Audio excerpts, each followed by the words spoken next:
Hello Minecrafters, and welcome to episode 49 of our Direwolf 20 Let's Play series. In our last couple of episodes, we've been working on applied energistics, and we are going to continue in with that today. Previously, we set up our interfaces with the molecular assemblers around them, and then did our processors here with a interface terminal here, and we can actually access the interfaces attached to the alloy smelters, the molecular assemblers, and the sag mills, which those are over here. And I did make one change. I moved all of this down one. Well, actually, I took the ones that were here and moved them down on that end, and then moved the cables over. So everything should still be as it was, just down a little bit. And the reason for that is what we're going to work on today. And I think I've got this figured out well enough, and hopefully I can duplicate it again down here.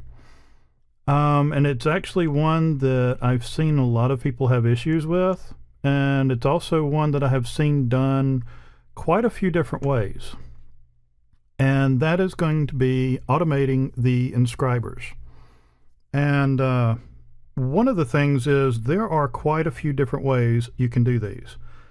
One of the ways I've seen is with Ender.io. I've seen Steve's Factory Manager.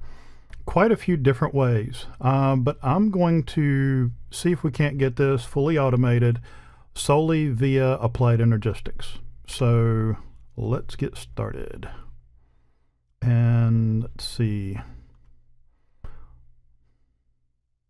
One of the things that makes these a little bit difficult is the fact that this probably isn't going to be enough room. Because I've got to have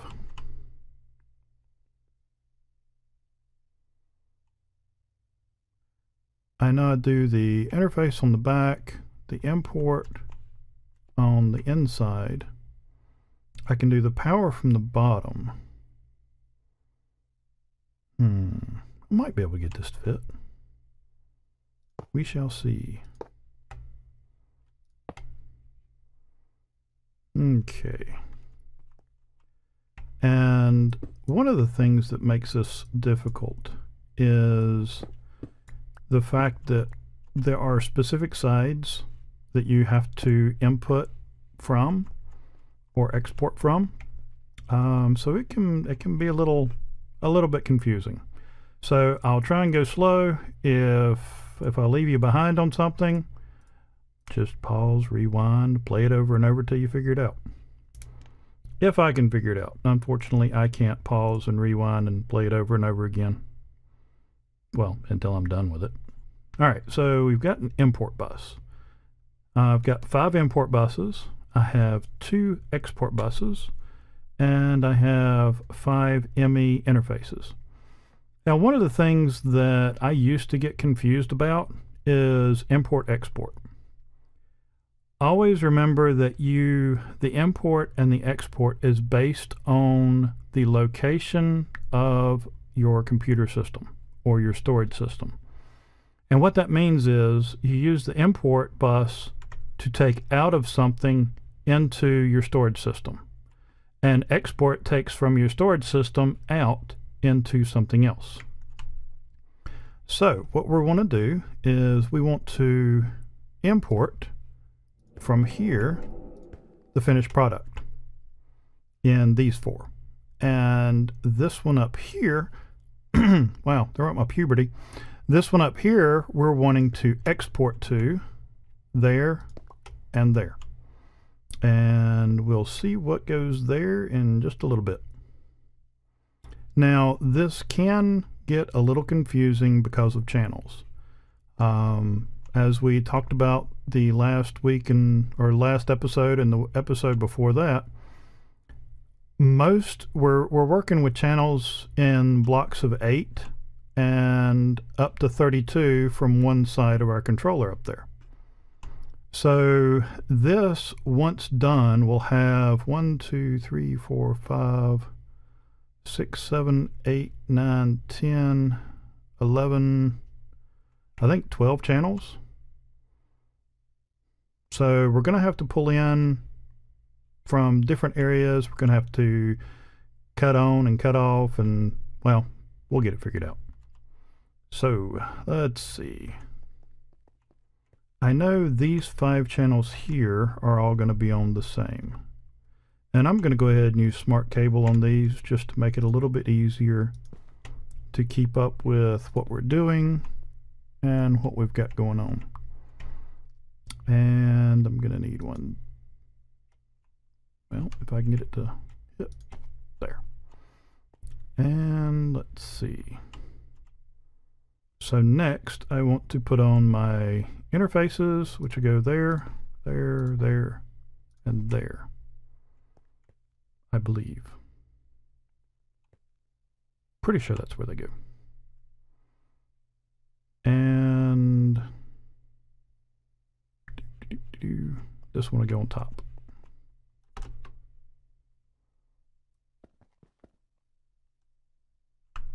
Is that a facade? Why, yes. Yes, it is.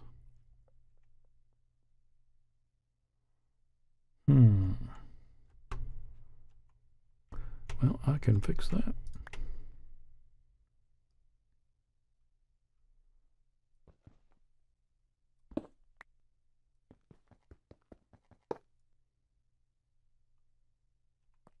Come on. Am I full? Oh, I am. Okay.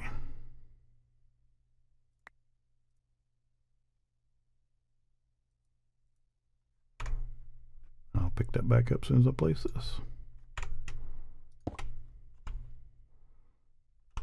And where'd my facade go? Place that there. And put my power cable back in the wrong place.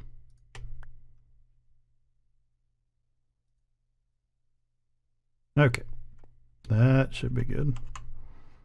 Now I can break that one back out. And I'm going to place the ME interface here. All right, that should be good for that.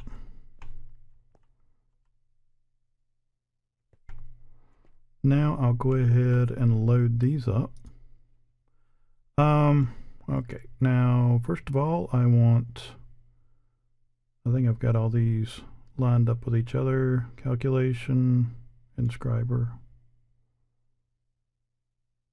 Oh.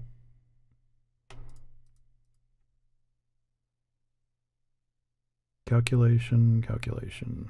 Logic, logic. Engineering, engineering. Okay, now I got them lined up. Now I want you to do this one. And so I'll put this in here. And then, which one was it? Yeah, I'll go with that one next.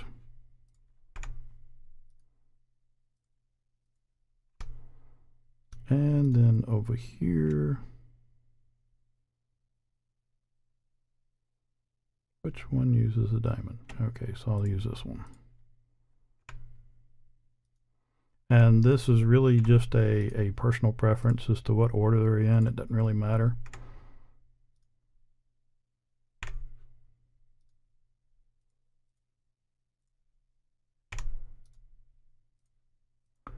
Okay. And then that one up there. I guess I can't hit it from here. We'll get these, because these are the completed items. And you'll notice that even though, like for instance on this one, creating the engineering processor actually requires the printed engineering circuit along with redstone and silicon. The silicon will come from this one, but we'll show you how it gets up there just a minute. All right, let me go ahead and dig this out.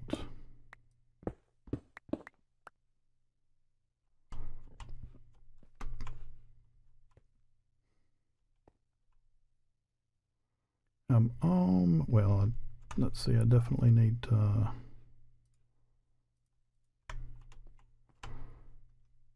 make sure nothing attaches over here. So I'll go ahead and put these down for good measure. I could probably put covers, but I just like the looks of those. They look like they're supposed to be there. Okay.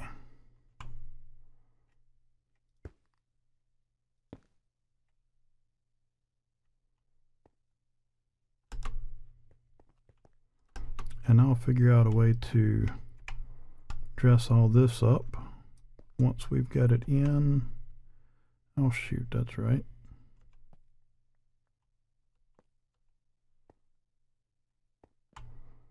I'm not going to be able to go in that way to that one.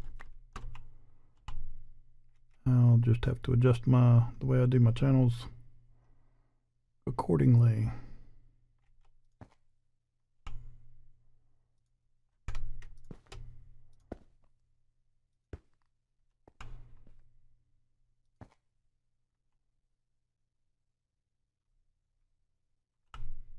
Didn't need that one.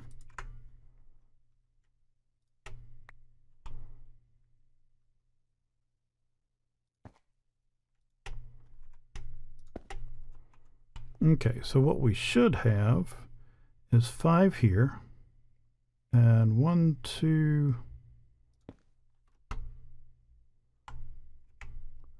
1, 2, 3 there. So that will actually be our 8. 5, 6, 7, and 8.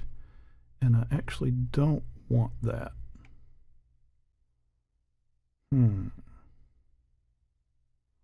And you'll see why in just a minute. So if I can pick that one and that one up from here, because I've currently got, let's see, 1,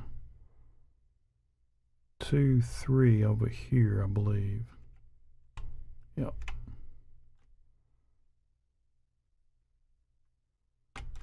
So I'll pull that one out, put a cable anchor there,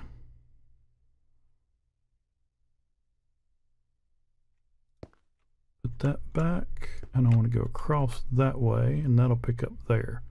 So now I've got 5 and 6. Put a cable anchor here, put that cable, so that's 5 and 6. So that gives me one more channel on this run. And I guess I should do these in colors just to make it easier to follow the channels that I'm doing. But I've honestly never done colors, so I'd have to look into the painter and all that stuff, but hopefully you can follow along. Okay, so this setup's got 6. And this one's got 1, 2, 3 up top. And then over here we've got 4 and 5. So that should be right. So now what I want to do, if I'm not mistaken, what's going to be the easiest way to catch this?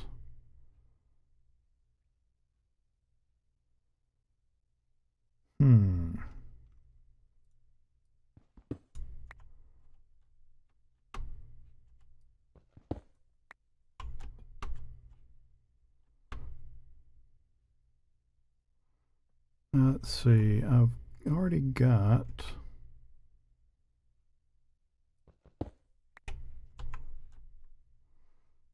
a P2P here on this, and I've actually got 4 or 5 channels being used there. So that gives me 3 more channels that I could use. So that would be a P2P up there and 2 down here. I might be able to make that work. Let me see, where did I bring this down? That goes to there, so I could bring it down here and hit there.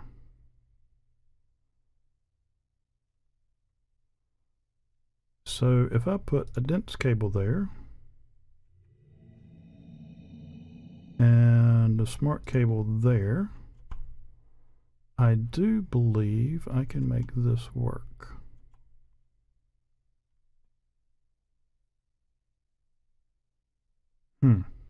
Except for the fact that I'm too close to this.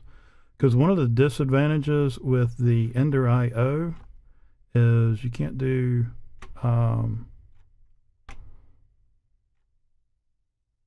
P2P on it. So take that one out. Put that there. And that there. That should work. Do I even have any P2Ps? Of course not. Wait, what was that one? Import bus. Why do I have an extra import bus? Because I'm not importing from you.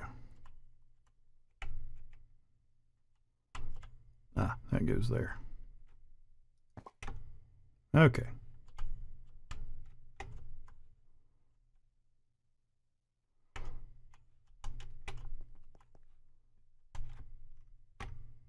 Oh, stop jumping. All right, let's get P2P. 1, 2. Hopefully that'll be enough. And some ME cable. Just grab what we got there. That's a regular con. And I've already got smart cable. All right, let's see if we can get that to work.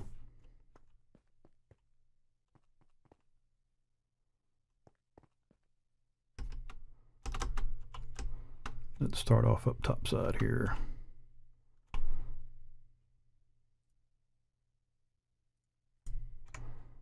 So first I'll place my P2P there, come off of it with a smart cable.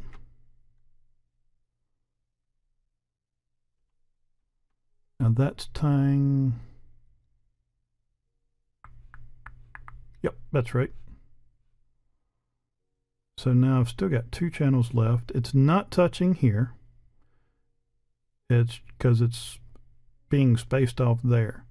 So that means we have 1 tunnel going that way, and we'll have another tunnel going this way.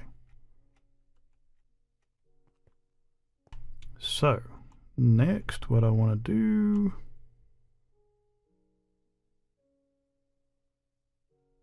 what's it going to look like if I hit it there? Okay, that's turned the right way. And so then I'll put my smart cable there. Now I should be able to tie that together. And we'll just come down right here.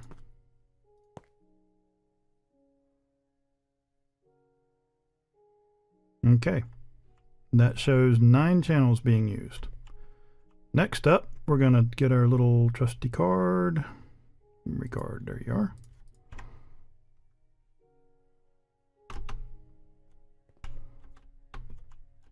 We're going to go up top here. Shift right click to clear it. Then shift right click to copy the settings from that one. And then we're going to come down here and paste them there. And there we go. Everything lights up. That should be right. So let's see what we got here. So that's 6 channels. So that's 5 there, plus 1 here. So that's the 6 here. Now this one's showing 6, which we've got 1, 2, 3. Up top is 4. Then 5 and 6. So that's our 6 channels there. Now, the next thing we want to do is we want to set our exports. Now this one, we want to set it to always import Redstone. And I do have to go get one more thing.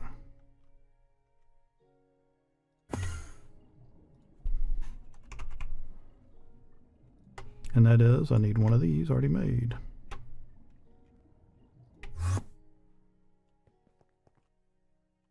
Okay. See if I can get up on the cable. There we go. Now, really? Okay. On the export bus, on the top one up here, that's going to assemble everything together. On the export bus, we want to put, nope, that one's not redstone. Redstone goes in the middle. This one gets the silicon. And what it'll do is it will keep inputting these into here. And there's something else we'll have to add, but I'm going to show you that in just a minute. Now on the side over here, we're going to put in redstone. That way it's always putting in redstone. So we have a input bus, that pulls it out and back into the AE system. Over here we have our redstone, so that will come in the middle. On the bottom we have our printed silicon, so that will come in the bottom. And then up top we have our interface, which will be bringing in the request for these. And so then, depending on which one we request, like if we request this one, the calculation processor, it will bring in the printed calculation circuit from the top and set it here. Then this will process, and this import will import it back into the applied energistics. There. Now, wonder if it'll work. We've got all our patterns. It should. Let's find out. So, okay, I've got right here an interface terminal. And this is the reason I wanted 6 channels here, so that I could add these. And actually, I don't want that one there. I want my ME terminal here, so that I can see what all's in there.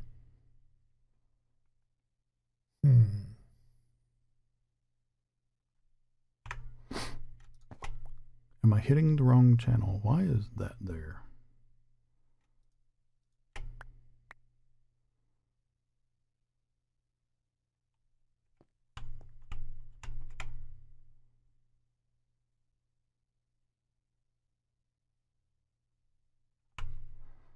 Let's see.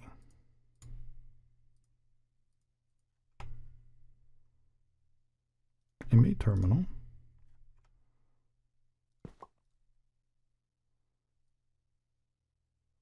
Now see, this is what I was expecting.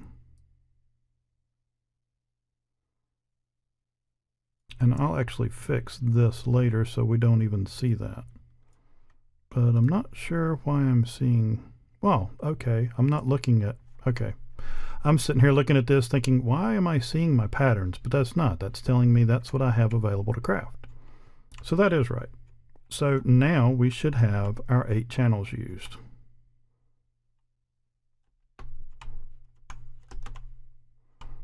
So we have our 7 there plus our 1 here, makes a total of 8 on this area here. All right, so next item up for bids. Pull out an ME drive. We'll take that. And we'll get some stuff.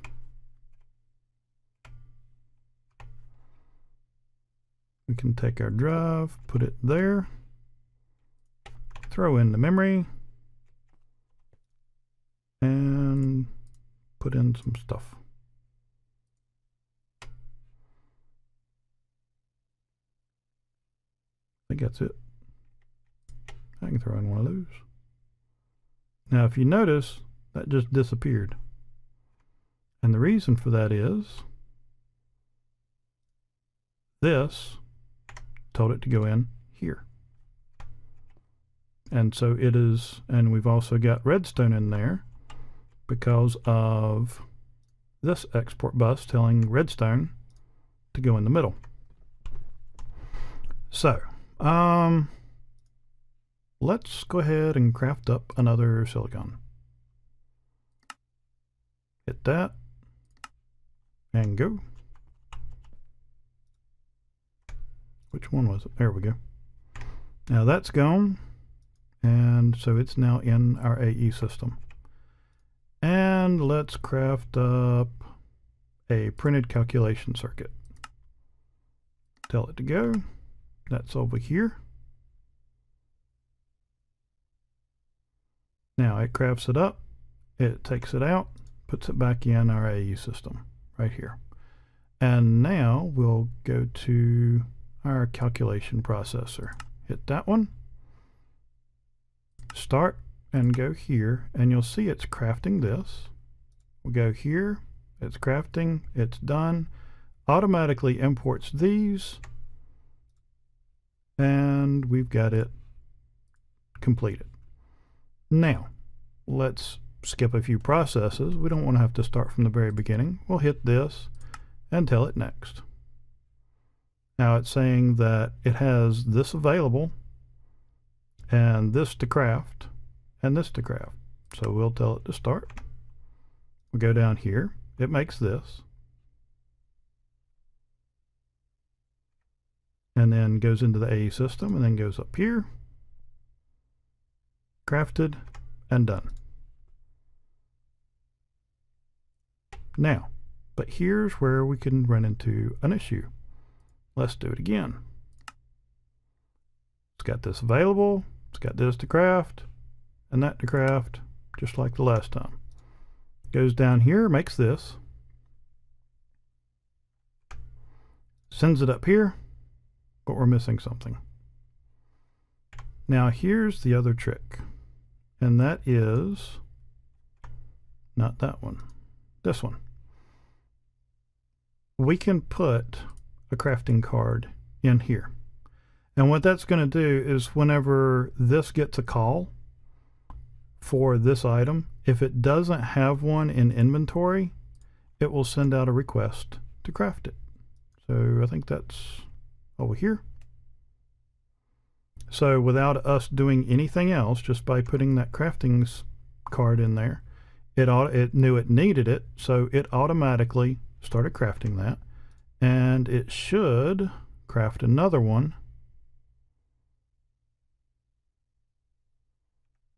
and send it up here.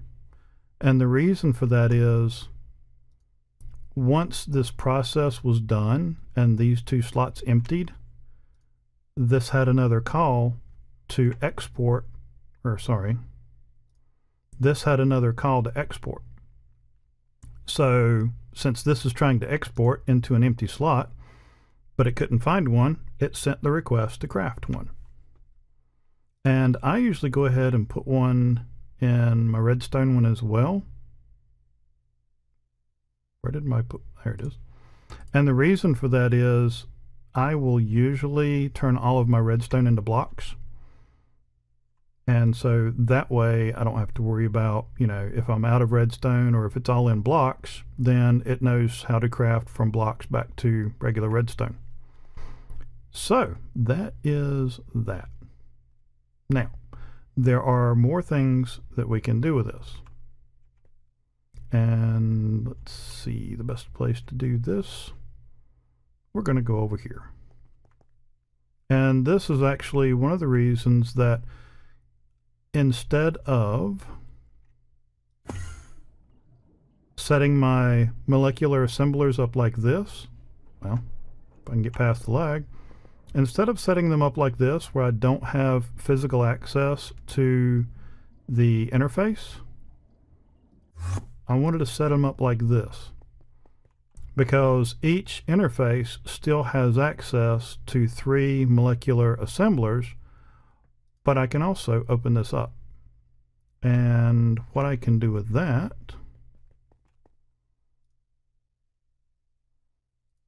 we're going to craft up one of these. Well, two of them actually. I'm going to cancel that. I just want one.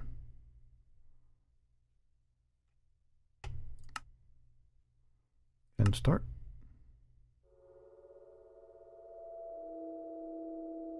And should be here right about now. And there we go. So I can go down here to this one. And I can right click to tell it I want to keep one in the system. Or I can keep right clicking and tell it I want to keep 10. And then I'll drop that one in there. But it doesn't do anything. Now I didn't, well, do I have any more? Let's see, that's a crafting card. I may have some more up here. Of course not.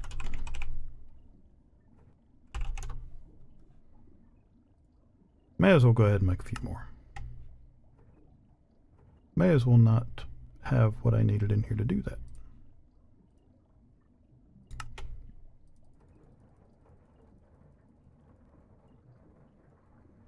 Okay. That'll be good enough. Okay, so it's just kind of sitting here waiting around, not really sure what to do until we put a crafting card in there. And now what you'll see, if we come back over here and look, is this is now going to craft until, if I can get the right one, until this request is met. So if we go up here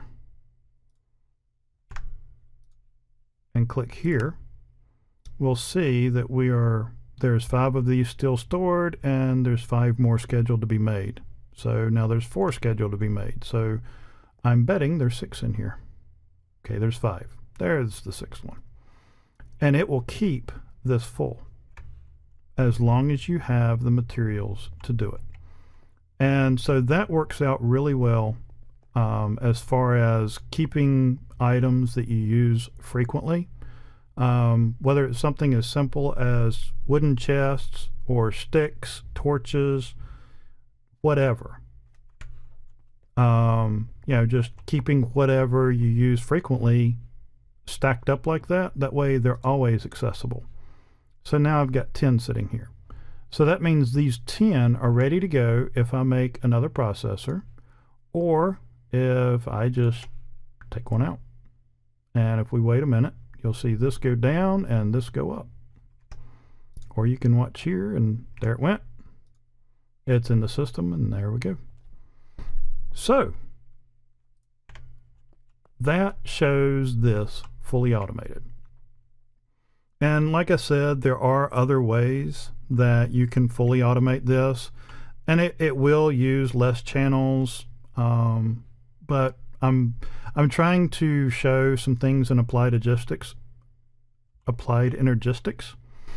So I wanted to show how to automate fully automate the inscribers with, you know, just using applied energistics. So I believe that will do our episode for today. I hope you enjoyed it. Hope I didn't ramble too much. I never can drive outer body experience like this.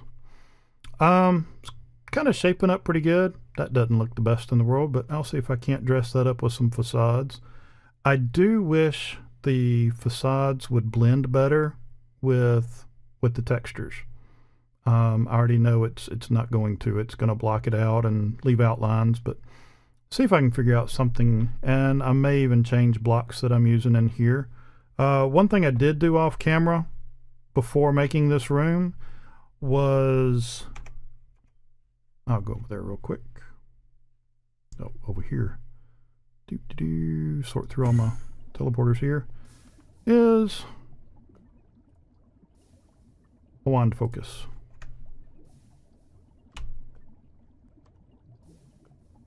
All right, I got to be hovered over it first.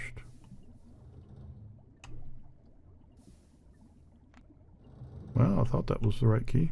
Oh, now I'm hitting the wrong keys. Well, I thought it was F for focus, But anyways, I actually have the equal exchange. Could have sworn that was F. I don't know. But equal exchange is an amazing little toy. Let's see, what do I want to change? Can't change much. And I can talk more about this later. I just wanted to show you real quick. If you shift right click on something, as long as you have some in your inventory and you click something else, it will swap them out. Now the bad thing about it is when it does that, it brings it back in as cobble. It doesn't actually give you back stone, so now I've got to go get stone to replace that, but just wanted to show you real quick. And like I said, I had done that before. Wrong room. Over there. Processing. I had done that before I did this room, so that's pretty much what I did this room with. But I may use that to replace these out with something else that the facades will blend in a little better with. And I'll figure out where to put my drives and stuff like that. So anyways, I hope you enjoyed the show. Hope you learned something. Please, leave comments down below. Let me know what you think. If you have any other suggestions, feel free to leave them. But I'm Jim Slate. Take care. God bless.